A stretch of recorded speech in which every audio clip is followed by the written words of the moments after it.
Hello, everyone, and thank you for listening to our informational podcast about a very exciting product that we've created here at K&K. I've got Cindy Kraft with me, and we wanted to put something together that matched what we're known for. And what we're known for is making education relevant to frontline clinicians, all clinicians. We think that information that comes into your agency, especially about the OASIS, has to be made where it can be operationalized and used in daily patient care. And, we're looking at a bunch of things where folks are manipulating data that's collected at the front line. That's kind of a fool's errand. You need to collect data that matches the patient and what their functionality is and what their current status is. And that's going to be defensible data. Cindy, can you talk a little bit more about why we created this? Well, first of all, Sherry, having done hours and hours literally of OASIS training, a common concern is that it's too long and it's boring. And so our goal with how we're reframing this discussion in terms of operationalizing OASIS is to break it into smaller pieces, to shorter sessions. And the other thing we tend to harp on here at K&K is OASIS is not an isolated event. Despite what it might feel like that one person is assigned to complete this document and needs to get this done, unfortunately, it's created an idea that that clinician, whoever got the short straw and got stuck with it, is just trying to get it done. And once it's done, I turn it in and I rejoice that I didn't hear anything anymore about it and I move on. We want to see a better connection. And so we want to take these shorter sessions, keeping ourselves, and those of you who heard me present know it's going to be hard to keep me under 25 minutes, but I am committed to make it more like 15 to 20 whenever possible.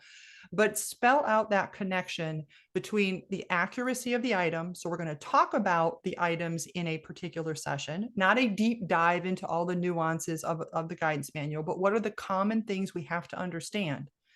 Connect them to care delivery. How does this affect my care plan? How does this affect my patient? Is this something that I can work on dealing with, or is this something as a team we're going to have to be aware of in how it impacts what we do on a daily basis with the patient? And the third piece is, what does this mean for our documentation? Because we can have great conversations of the theoretical, and a lot of people do that and say, I thoroughly understand what this means for my patient. And then you read the record and go, there's a disconnect. I'm not seeing it. So we wanted to take a small group of items in each session and again, talk about accuracy, talk about clinical impact, and talk about documentation. And because of that tone, Sherry, I think one of the things that makes this different is we think this is accessible to all of your clinicians. Yes, I do mean your PTAs, your OTAs, your LPNs, your social workers, your aides. Because again, these are the people whose care delivery decisions day in and day out either move us toward improvement, move us toward stabilization, keep people out of the hospital. All of this has ramifications collected by the OASIS, but these are people that never touch it. And it's not realistic to say we're going to put them in a full 2-day soup to nuts OASIS training, because why would you do that for someone who can't actually fill one out? But they need to understand key concepts. They need to understand how their decisions or what they're looking for on a daily basis with the patient needs to be part of this discussion to say, how are we elevating and focusing care?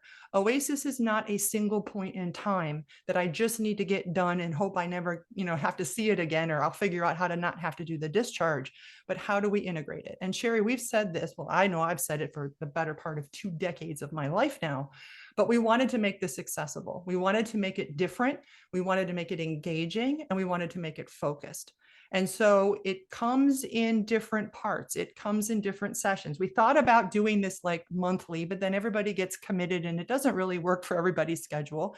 So we wanted to release them in groups of 3 so that you have 3 options for a quarter. And then the following quarter, we release 3 new ones that you can look at and say, is this what I need for my organization? So our very first 3 that we're coming out of the gate with have a lot to do with the feedback we're hearing and the charts we're reviewing of some of the challenging areas. The first one, we're talking about issues related to the BIMS and other aspects of the cognitive behavioral assessment. The second one is going to talk about use of a proxy. Are we really understanding the proxy? Are we applying it correctly? And the third is tackling medications. And some may say, well, I don't quite see the connection between N145 and all the joys of trying to deal with use and indication and 2001 and 2003. That's old school, but there is a very real connection. And we want to make sure your clinicians understand the importance of that. And again, to make sure that the item is scored correctly, but then what am I doing with it in terms of our interdisciplinary care planning? And ultimately, what should you expect to see from me as your clinician in my documentation? And you mentioned accessibility, Cindy, and I want to talk a little bit about the mechanics of how this product is going to work. Each agency will be given a link that will be an MP4 that can be downloaded into the agency or into your learning resource manager or onto a thumbnail even and handed out to your clinicians so that they have the opportunity to listen to these between patients, that the repetitiveness of listening to these is not drudgery. So the part of the accessibility is Cindy is known for making this entertaining to the level that Oasis can be entertaining, but also making it relevant to things that we see in the house every day. You mentioned value-based purchasing. Where we think this fits into value-based purchasing is focusing your team on the things that matter. That when the outcomes are measured, we're being measured right now. What was the word we're looking for, Cindy? We're being surveyed right now for value-based purchasing, and the things that we're going to do in between the Oasis time points are what is going to give us better outcomes. So can you mention or talk about a little bit how this is relevant to value-based purchasing? Well, once again, Sherry, I think when we've looked at the structure of value-based purchasing, we know that 1/3 of that number comes from Oasis and very old Oasis items related to function. And yes, we will be tackling function most likely in the second batch of 3, because that seems to be a long-standing confusion and frustration about getting that Oasis response correct. But the challenge there is we can become hypervigilant on correctness for a variety of reasons. The purist, like Sherry and I, want it to be correct every item, every time point, every time. There are concerns when people slice and dice correctness to say, I need correctness to also maximize my revenue. I need correctness to maximize my coding. There's risks there. But the biggest risk of all is getting so vigilant about the document that the care delivery in between doesn't really work on those issues or account for those issues. And so are we seeing that intentionality that says, if I've identified this problem using the Oasis, and we know that it's a discipline neutral data collection instrument, it's not a deep dive into why this patient has many of these issues. The team has to figure out why this person is having this problem and what can we do to work on it. And that's the connection that we've discussed and lectured on and wrung our hands over to say, how do we help a clinician understand that, yeah, Oasis is not what I would call fun, but it is what it is. And it is definitely part of that value-based purchasing discussion, as well as the big issue related to that of keeping people out of the hospital. So a lot of what we identify in Oasis can be attributed to risk related to rehospitalization. So getting our team, and once again, we stress that this is applicable to your therapy assistants, to your LPN, to your social worker, to say, do we really understand this well enough that our care planning reflects this? And that's how we see outcomes become better. We also see them become more sustainable. Not, oh, our outcomes are good, but what are we doing to make that happen? Oh, I don't really know. It just looks good right now. We have to make sure they're repeatable. So as people join our organization, we can embed them in this process from day one and continue to provide the level of care we want to provide because we care about our patients. And Cindy, I'm going to just echo again, this is super important for your non-Oasis collecting clinicians in that they become part of the team that's working towards a unified goal of better outcomes. If they understand what the measuring is and what is the measurement is looking for, your outcomes are just naturally going to be more reflective of the actual care that their patient needs, the care that they were provided, and the outcomes that resulted from that, right? Mm-hmm. So if you want more information about this product, and if you want to sign on and have a subscription to this product, I want you to use this QR code with your smartphone.